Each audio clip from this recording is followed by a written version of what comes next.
up, y'all? It's Brittany, mommy of the tribe here, back with another video. But today I'm gonna do a little bit of story time. I'm gonna share my birth story with you guys. If you don't know, me and my husband have 5 beautiful children, ages 14, 11, 6, 5, and 1. Yes, I know I said 1. And here I am sharing my birth story of my 1-year-old. And that's because I had planned on putting this out after she was born, but went through some stuff, a little bit of postpartum depression, we moved, and so it was a lot going on last year, and so I just kind of never got around to it. And so I figured better late than never, might as well go ahead and put it out for you guys. And if you haven't seen our last video of our family fun broken telephone game, go ahead and check that out. It was super funny. Hopefully we could do some more fun videos like that later, but today I'm going to tell you guys about my birth story. And it was very traumatic. Had some postpartum hemorrhage, had to be induced and all that other stuff. So let's just get right into it. Yes, I said I was induced because obviously I was overdue.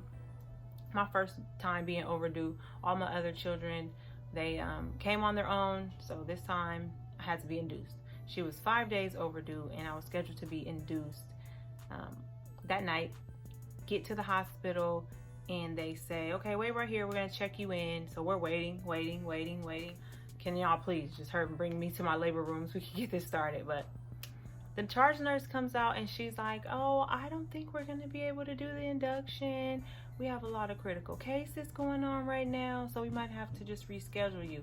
But go have a seat in the waiting room. We'll let you know in maybe like a half hour. So me and my husband, we go to the waiting room. So we in here hoping we get induced tonight. I say it's a lot of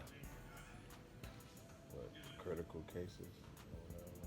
Just a lot of critical cases going on, so they may have to reschedule the induction. She's ready to have a baby. Got the infinity war.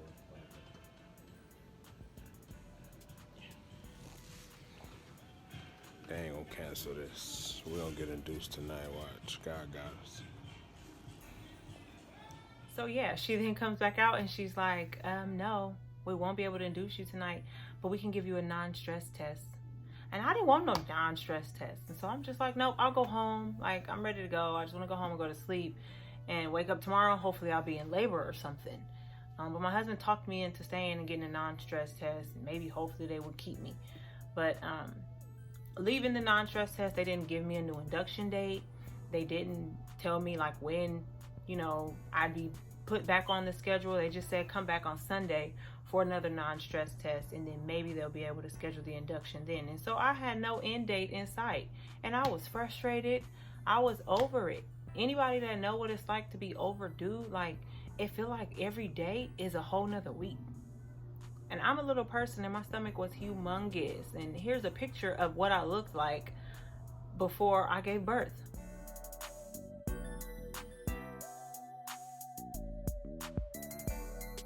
And so yeah, as you can see, like, my stomach was humongous. I think I had gained like 45, 50 pounds.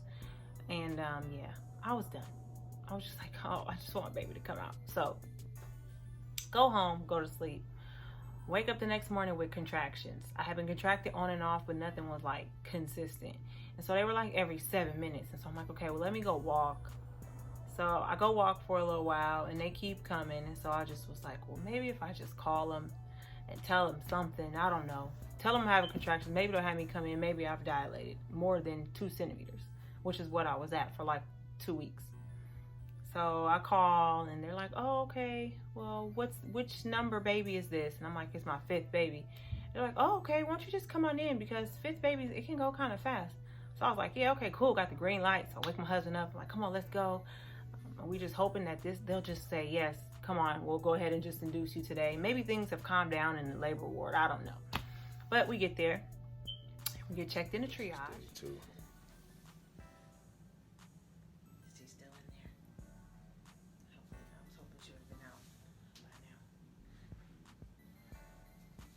Sent this home last night. called us back here this morning, so be back here.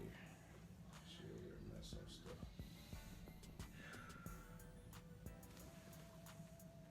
So they come in and they check me and they say, you are 3 centimeters. And I'm just like, because you got to be like 4 or 5 and having like, consistent contractions. And I wasn't in too much pain, but I just thought I'd try my luck. But luckily the doctor was like, well, if you want, we can give you some Pitocin and maybe it'll just kind of push you over the edge, get these contractions more stronger, and I think you'll have a baby. I was like, sure, yep, come on, give me the medicine. I did decide that I wanted to go all natural, meaning I didn't want any epidural or any like pain medication. I just don't like the way it makes me feel. I've had the epidural 3 times, and so after the 3rd time, I was like, no. Next time I had a baby, I wanted to just, go natural. So I successfully gave birth to my 4th baby with no epidural, unmedicated, and so I wanted to do it again this time.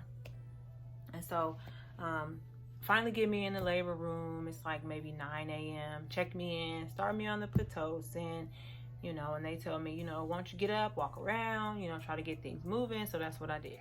Gyro. Pushy man, waiting for the baby. When she's coming out.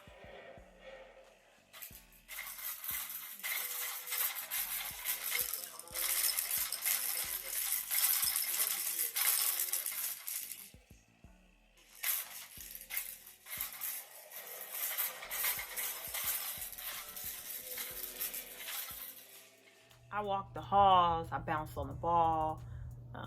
As you can see, I was standing up, didn't sit down much, trying to get, things to move along. And so I told them that if they break my water, things will probably pick up. That's just what happens with me when I have babies. It's my 5th baby, I kind of know my body. So she's like, oh, well, we'll wait and we'll see what the Pitocin does. So they keep coming in every couple hours, up in the Pitocin. And I wasn't feeling much. Definitely didn't make me feel like they were coming more consistent, but they weren't that painful. I continued to walk and bounce on the ball and do everything that I was supposed to do. And then it wasn't until 9 p.m. when they switched shifts and I got a new midwife. She came in and she checked me, and guess what? I was still at 3 centimeters. Talk about frustration. And so she was like, do you want me to break your water? And I'm like, yes, please. I asked way earlier. We probably could have had a baby by now. She's like, okay. So she breaks my water now.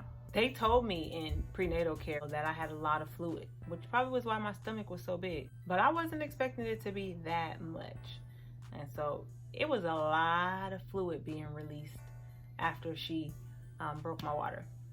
I mean, like I was like sitting in puddles of water at one point. All right, maybe TMI. But anyways, they broke my water. And so thank God that my hospital offered labor tubs. So by now they broke my water. I instantly started to feel the baby move down.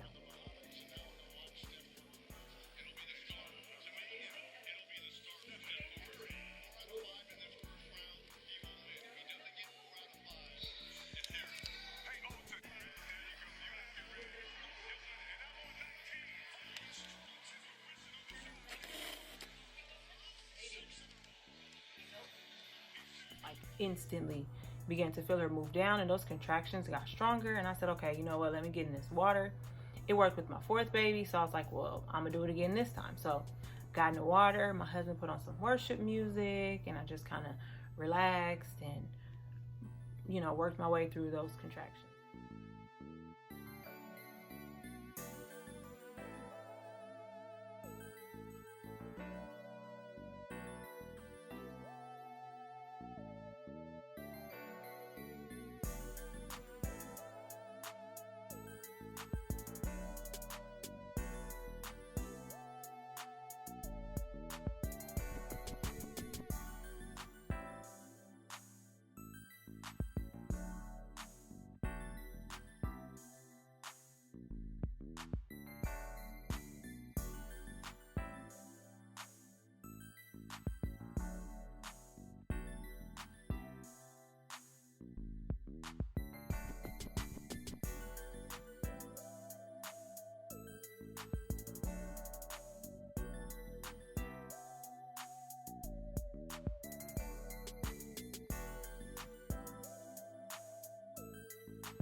And my husband was amazing. He's such a great support, you know, during labor. You know, he doesn't leave my side during any contractions. So, you know, I really appreciate it. So after laboring for a while, I started to feel like I need to push. And so I told my husband, like, I gotta push. I kind of feel like I need to push.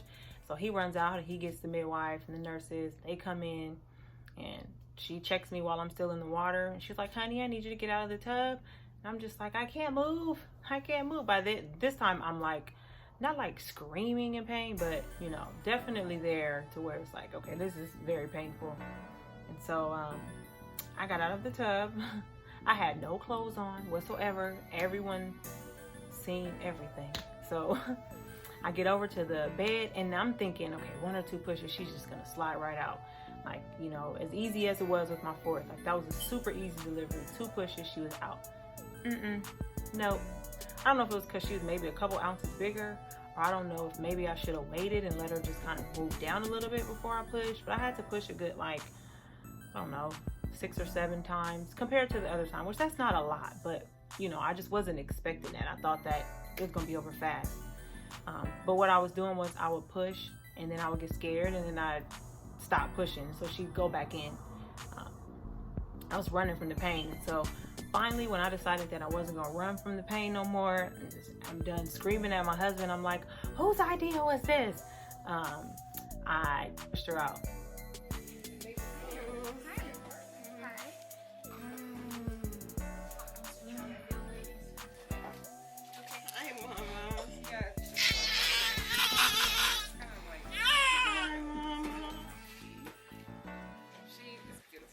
So after she was born, this is when things got scary, when things got hectic. They put her on me and we waited for a good like 3 to 5 minutes to do delayed cord clamping. If you don't know what delayed cord clamping is, that's when you wait before cutting the umbilical cord so that all the blood that's in the cord can make its way to the baby. And so they say it's good for, like, you know, health benefits and stuff like that. So we waited a good like 5 minutes before we cut her umbilical cord. And then after my husband cut the cord, I delivered the placenta, and that's when I began to hemorrhage. Yeah, it was crazy. Stuff got really chaotic, and I started, you know, freaking out in my mind because I wasn't sure what was gonna happen. There were so many doctors and nurses that just came running in the room, and everybody's trying to like give me this medication, and my IV had slipped out when I was getting out of the tub, so I delivered the baby with no IV. So when it was time to give me medication, they were like scrambling to find a vein at this point. There's like 2 to 3 nurses like poking me all at one time trying to find a vein. Finally got the IV in. They gave me some medication through my IV. They gave me a shot. They gave me some pills. But the worst part of it all is her having to go in with her hand and manually massage my uterus. That was the most painful thing I have ever experienced in my life.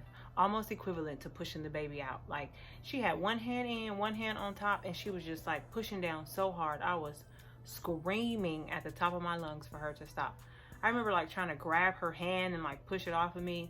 So she would do it for a second, then she would stop to see if the bleeding would stop, and then it wouldn't stop. So she's like, I'm so sorry, and she'll go right back in and begin massaging again, and I'm screaming. And she did that like 4 or 5 times, and it was very traumatic. And I was just like laying there thinking like, oh my gosh, like, am I about to die? Because it just seemed like the bleeding wouldn't stop. And so I think I lost maybe over 1 liter of blood, but thank God to the doctors and the nurses and my midwife. They took very good care of me and my baby.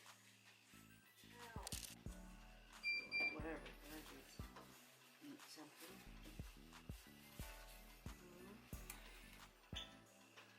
Okay, you're gonna hate me, but I have to do those fungal massages every 15 minutes. But I'm not gonna be like all over them. But I am gonna make sure that I...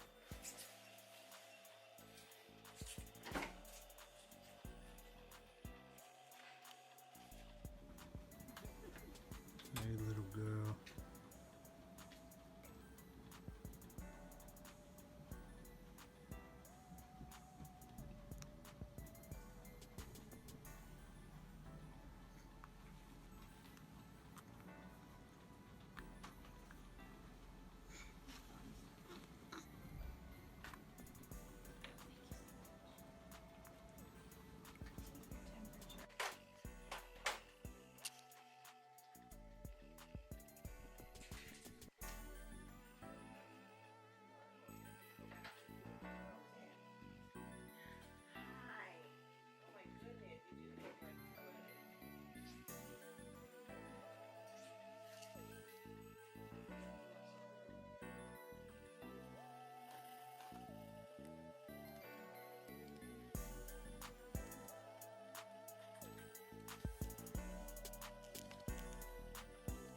after everything was done, we both were okay and the bleeding had stopped and we both were healthy. And so once she was here, I just was so in love with her. She came out looking just like her big brother Eli, and we couldn't just be more happier to welcome her into our big, funny, crazy family. So her name is Elin Joy, and she was born February 16th, weighing 7 pounds, 14 ounces, and the most traumatic birth experience I've ever had, but thank God that I'm okay. And now she's 1 year old, running around here like a big girl. So I'll put some pictures of her at the end of this video.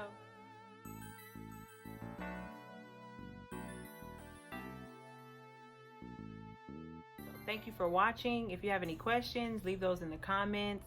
Don't forget to hit that like button, hit that subscribe button, and that notification bell. I will be uploading a video about my experience with postpartum soon.